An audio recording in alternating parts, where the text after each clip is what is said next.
This is Wisdom for the Day. And today we're going to be in Proverbs chapter 30. And I've mined out a verse in verse 33. I want to talk about relationship issues, especially as they have to do with our attitudes and dealing with anger. And I guess the key point I want to make is that we need to be peacemakers and not instigators. So listen to what the wisdom of Proverbs says, and this is from the Amplified Version. Surely the churning of milk brings forth butter, and the wringing of the nose brings forth blood, so the forcing of wrath brings forth strife. Now what this is dealing with is this attitude we have or that we need to guard against of being an instigator and always stirring up something that needs to be resolved. I mentioned before that Hebrew is a very image-driven and image-oriented language.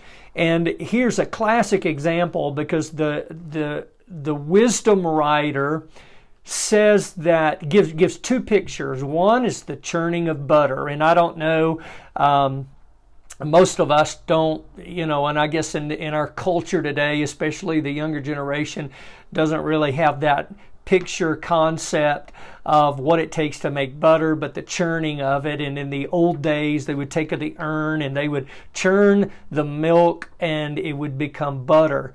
And so it was this constant churning and friction and force that produced that. And the other picture is that of the wringing of the nose.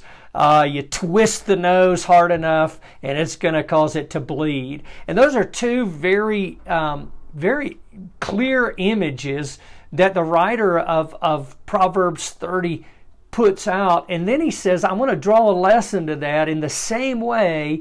If there are situations and circumstances we have in life where we're always agitating, we're always grinding away at it, we won't let it go, we won't let resolve come, it's going to produce more strife. And so the call here is that we need to be peacemakers and not instigators. Now, let me address a couple of things here because, when we stir up or we fan the flame of our anger, then we run into more, it kind of builds and crescendos into more contention. So there's a real call for wisdom here, but let me address this.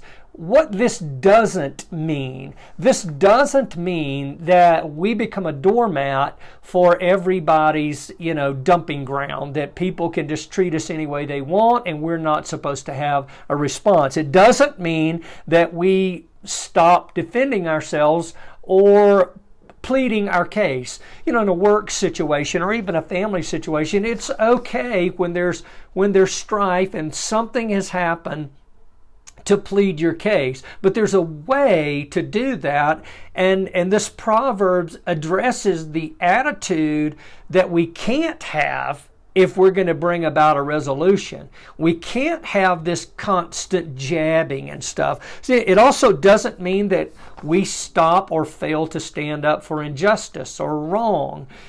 We need to do those things. So I think this is dealing with the attitude and anger and that combination of what it takes to bring resolution. So listen to this. Here's what I think it means. Some short takeaways that I have from this. Number one, we need to avoid the attitude that just won't let something go. We need to learn to let go of offenses quickly. Listen, if you're alive and you're living in relationship with people, there are opportunities to take offense. There are opportunities to allow things to rub us the wrong way, and we simply can't afford to have the kind of personality or the characteristic or attitude that easily takes that in. We need to be slow to anger. We need to not quickly embrace offenses and to let things go. And I talked about this yesterday in a situation my wife had encountered at school. You can go back and watch that video. So we need to learn to not allow those things to eat away at our peace. Secondly, the takeaway I have is we need to to avoid this kind of trait of getting in the last jab or the last dig.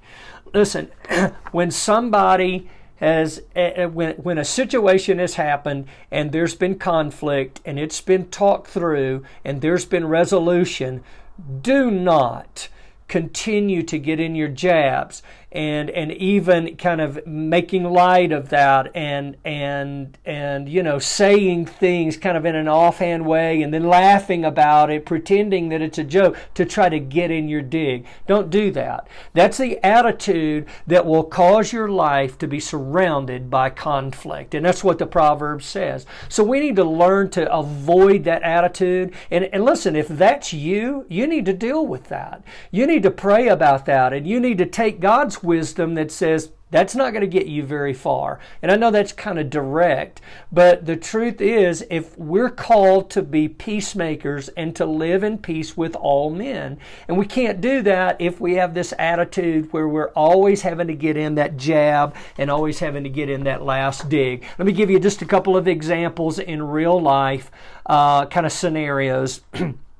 I've met couples before that are constantly bickering, and they pick at each other, and that seems to be the attitude of their whole relationship. That's kind of the defining characteristic. And I tell you, that generally leads to a diminishing of love and a loss of friendships. Nobody wants to be around that. And so when we come to that, we need to learn to let go, as I said, of those offenses. Listen, in a marriage situation, if something happens and there's a potential for conflict, talk about it and get resolve.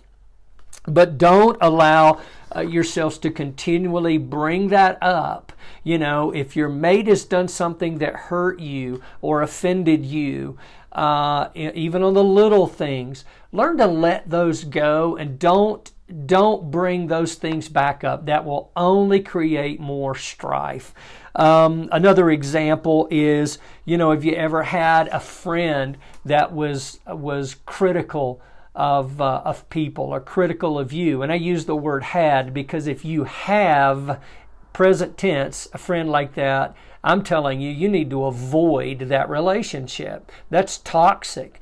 Those people that are always to make themselves look better, make themselves feel better, they're putting you down, putting other people down. Man, that's toxic. And that's exactly what this scripture deals with, is when there is a churning of your anger and you're always stirring that up. You're always focused on your feelings and your emotions and how that made you feel and all of that. You're going to do stuff that creates a climate and an atmosphere of conflict. And we need to be the kind of person that always creates peace, that we create positivity, that we create an atmosphere of love. We need to do that for our children. We need to do that for our spouse. We need to do that in the work climate. Now, sure, there are times where we have to go, toe-to-toe, so to speak, and we have to stand up and we have to be clear, but we can't do it out of a heart of anger. And that's what this is talking about. So those are some lessons I extracted from this. Man, you talk about